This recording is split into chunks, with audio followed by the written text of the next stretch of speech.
This is Valley News Live at 10.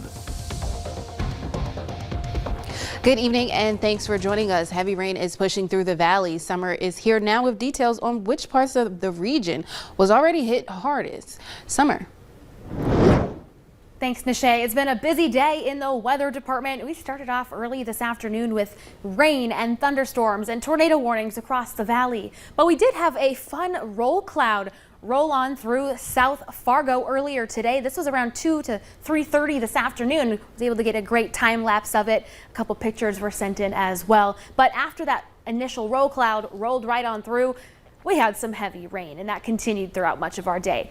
The severe thunderstorm watch has been trimmed for a lot of the area, but still remains in effect for portions of northwestern Minnesota from Detroit Lakes, Perham, Fergus Falls, Alexandria, all the way down through Wilmer and the Brainerd area. Here's a look at satellite and radar, and we'll take this full screen to get a good look at that. Lots of thunder and lightning still with that leading edge of the storm system, this line that I've been watching all day long, but turning off the lightning so you can see a little better.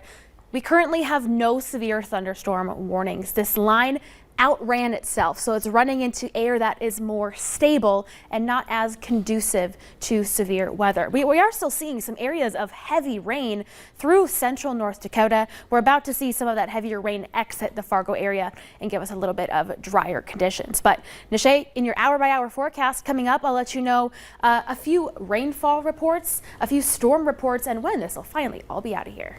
All right. Thank you so much, Summer. Former clients and subcontractors of Gloucester Images say they're preparing to file a class action lawsuit against the company after it shut down without notice and without refunding their customers. Minnesota-based photographer Emily Santiago says she started working for Gloucester in the spring and always had trouble receiving payments. She says 4 couples have reached out to her because they never received their finished photos, and legally she does not know what to do. I have these images and they are safe, but I can't do anything with them. I can't give them to the people who paid for them already.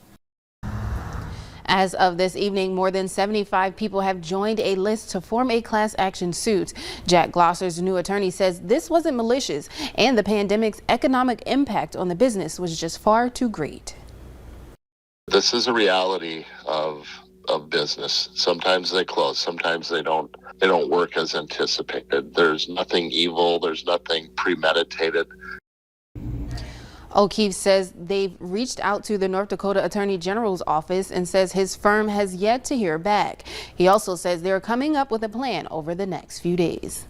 Now, according to the director of North Dakota Consumer Protection and Antitrust Division, the North Dakota Attorney General's office has received more than 172 complaints against Gloucester Images on allegations of defrauding customers. The North Dakota Minnesota Better Bureau is investigating more than 10 complaints. Anyone who wants to dispute a transaction can file a claim with the Consumer Complaints Division.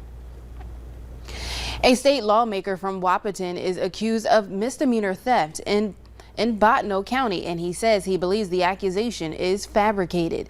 Republican Senator Jason Heitkamp of Wahpeton says he was retrieving 2 motorcycle helmets, a leather jacket, and a bicycle from a woman he knows, but didn't steal anything. He was served, but says he hasn't seen the complaint for the accusation. According to the public record, the charge dates back to August 2nd, and the summons was served on Friday. I'm 56 years old. I don't have to steal anything because I have everything I need. I have too much. I don't know what they're talking about. An initial court appearance is set for November 2nd. Heitkamp was first elected to the state legislature back in 2020.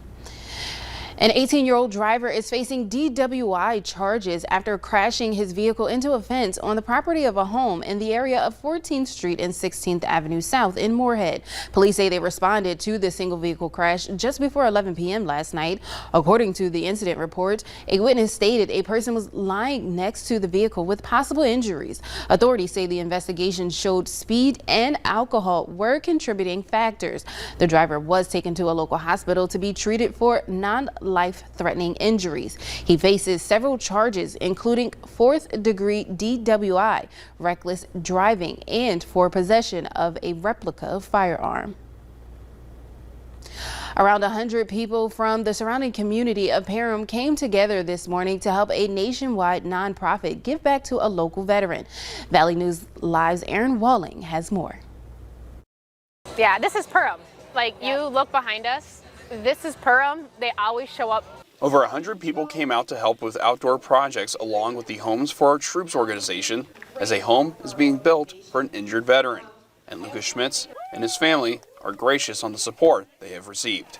I think I remember most is the community that showed up for us. They showed up for us when he was hurt, the outpouring of support right when he got hurt till now is continuous. Homes for Our Troops is a nationwide organization that helps post 9/11 injured veterans. Schmitz, who was in Iraq in 2006, was injured and lost his leg. A new adaptive home is being built and is close to being finished. It seems like overnight there's a house, and it's going so fast, and it's beautiful. So, yeah, you guys did a great job on picking the format, the layout, the colors. It's incredible. I love it. Homes for Troops does an amazing job to make sure that Luke can get around in the whole house without any problems. For Tina Schmitz and Megan Helmegarn, it brings them back to their childhood, going to school together, and now one is helping the other out and making this home a reality. It's been an incredible process. What's extra special for me is that I grew up and graduated with Luke and Tina.